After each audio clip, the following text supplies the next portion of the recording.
Gerhard Adametz was in US captivity after the war at Dachau, where he was interrogated, most likely using the customary torture applied by the Americans to many, if not most, of their captives.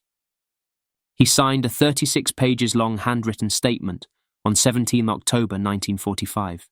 However, that original has disappeared. All that survived is an alleged transcript of 12 pages. A Russian translation of it was given the document ID USSR 80 at the Nuremberg International Military Tribunal.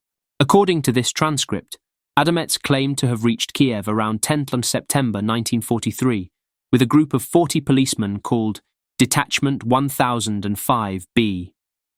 There he was led to an old cemetery about 5 kilometers from Kiev, where he entered into the adjacent field. There he saw about 100 inmates, whose legs were shackled with a chain. 100, later some 330 inmates, he claimed, were extracting corpses from mass graves and piling them up on stacks containing about 700 or even about 2,000 bodies each, with no wood in between. These bodies, merely placed on a wooden base, were then surrounded by wood leaning against the finished pile, after which the whole pile was set ablaze. This work ended around 1st October 1943. All in all, about 100,000 bodies were exhumed and burned this way. Rather than placing the mass graves and the resulting pyres in the ravine named Babi Yar, Adametz has this event take place in a field. He never mentions Babi Yar. This indicates that he was describing an event at a location he had never seen. His description of the incineration technique allegedly used is technically impossible. His piles of corpses, allegedly 2 to 3 meters high, were merely sitting on a wooden base and then surrounded by wood leaning against the pile. The wooden base, covered by these large piles of corpses, would never have caught fire, and the wood leaning against the pile would have burned down without transferring any noticeable amount of heat to the bodies in the center. The survivor witnesses who were interrogated by the NKGB after the war at least had their pyres built by alternating layers of wood and corpses, so in theory, those could have worked. However, their calculated sizes would have made them technically impossible too.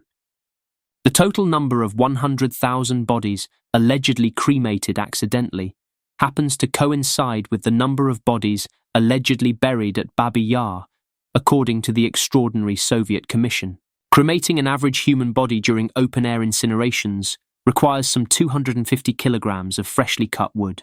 Cremating 100,000 bodies thus requires some 25,000 metric tons of wood.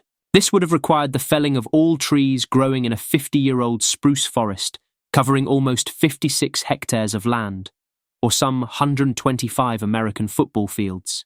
An average prisoner is rated at being able to cut some 0.63 metric tons of fresh wood per workday.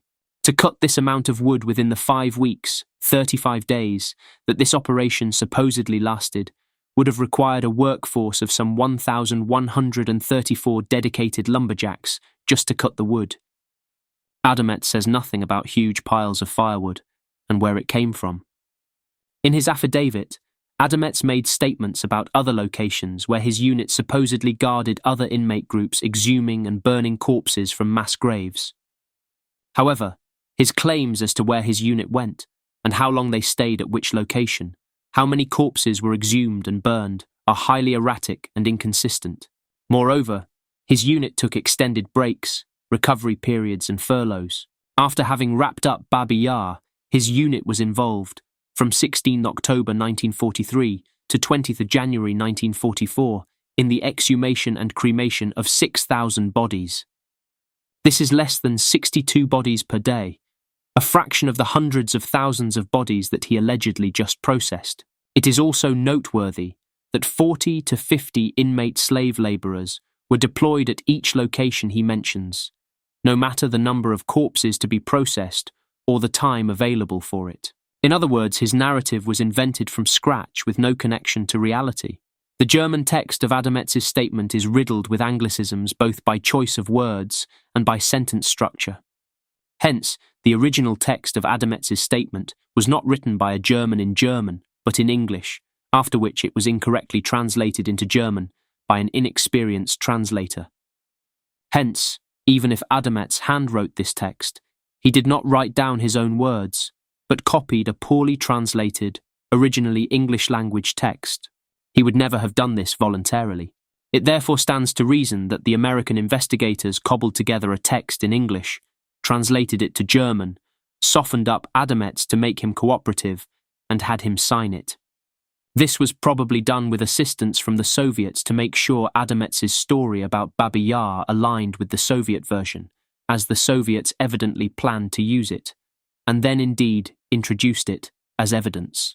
Hence, they may even have requested this affidavit from the Americans. Finally, no person by the name of Gerhard Adametz is known to historiography in any other historical context. The whole thing may just have been made up from beginning to end by the Americans and Soviets.